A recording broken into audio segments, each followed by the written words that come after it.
when we think about the young rich ruler, right? Mark chapter 10, and I'm going to read these last few verses and we're going to get out of here. Mark chapter 10, verses 19 through 22. Remember, if you remember this story, he ran up to Jesus and said, Master, what must I do to be saved? And listen what Jesus says. Jesus says, thou knowest the commandments. Do not commit adultery. Do not kill. Do not steal. Do not bear false witness. Defraud not. Honor thy father and mother. And listen what he got all excited. And he answered and said unto him, Master, all these have I observed from my youth. Listen, I'm doing all of these, right?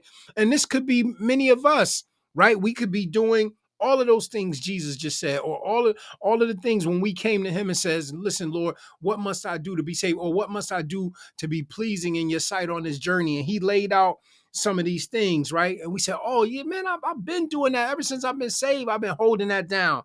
Well, listen what Jesus goes on to say.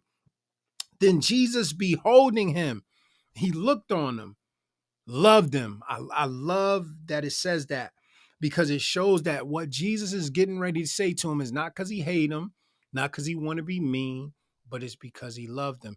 And it also teaches us something too, that when people come to us, right, and we truly love them, it says that open rebuke is better than secret love, right? And not saying that we have to always openly rebuke somebody, but even when it's one-on-one in private, we, honesty, truth is what's going to truly bring deliverance, right? It's not sugarcoating and acting like it's not a big deal or everybody deal with that. No, it says, beholding him, he loved him. And it wanted us to know that because what he's getting ready to say to him is going to be hard for him. And anytime you're telling people truth, it's hard for them to accept no matter how soft and pretty you say it, but it has to be said, right? It says, then Jesus beholding him loved him and said unto him, one thing thou lackest. And I want to park right there for a second. One thing, it could just be one thing, guys, that is messing up the flow of our lives. One thing thou lackest, go thy way, sell whatsoever thou hast and give to the poor. He ain't say give to the church or give it to the poor, and thou shalt have treasure in heaven. And come, after you do that, and come, take up the cross and follow me. In other words, come, take your cross up, do whatever it is that I tell you to do. Follow me and follow me in a way that you're going to be committed and convicted on every decision that you make according to my words, right? And follow me.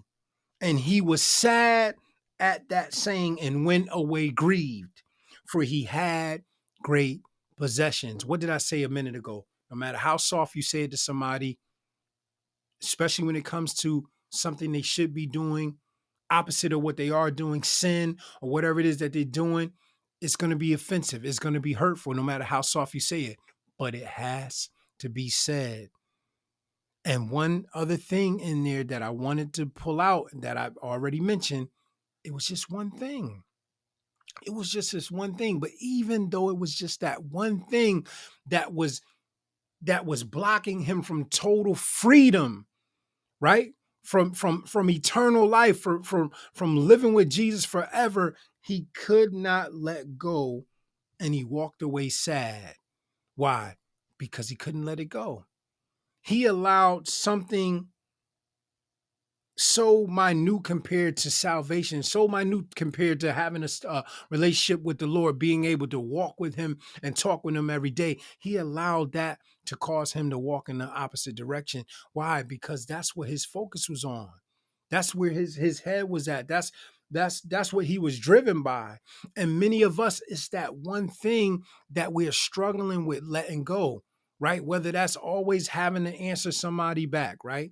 Whether that's always having to get the last word, right? Whether that's flipping out and getting angry and wilding out, because we don't get our way or because somebody's getting on our nerves. It's something that we do and that God says, listen, you don't have to do that, right? There's times in my life where somebody will say something to me and God says, listen, it's not even that serious, but the struggle in me at times is I want to let them know that, listen, you're not getting over on me, right? You not getting away with what you thinking of getting away with.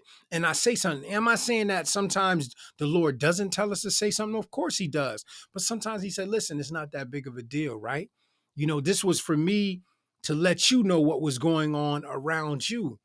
And then sometimes when we do that, it's just like Peter when they came to seize Jesus. What does he do? He called himself trying to fix it and cuts off Malchus's ear. And Jesus like, listen, you think you're helping, but you're hindering the progress of the whole world.